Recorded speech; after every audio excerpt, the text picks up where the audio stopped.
And Ashley, I want to read your own work back to you, as I often do. You and your colleagues have written this about the president's rallies. His schedule so far reflects the frenetic energy of a man trying to outrun both a deadly illness and an electoral defeat.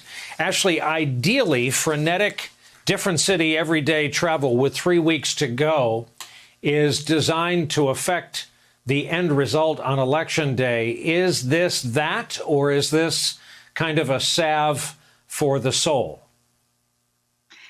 It's both. The president believes that in a number of ways, he believes that he can win this election by rerunning a playbook of 2016. Of course, we're now seeing all the ways that is falling short, in part because Joe Biden is not Hillary Clinton. There was not a deadly pandemic in 2016. Trump had not been president for almost 4 years then. But one of the things he and his aides do think could be a successful parallel is the idea, as he has said himself privately to aides, and his aides have basically said as much publicly, that he can outwork Joe Biden. The plan is for him to ramp up in the sort of short future for 2 to 3 events a day, and they hope by the home stretch to have him doing 6 or 7.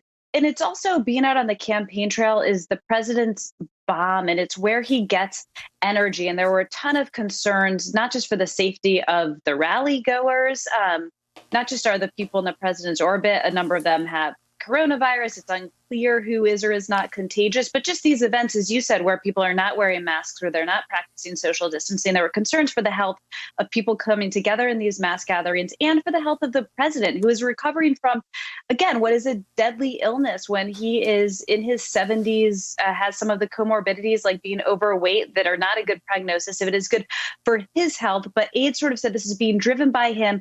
And when he is out on the campaign trail, he is happier, he feeds off the crowd, and this is just sort of the reality between now and Election Day.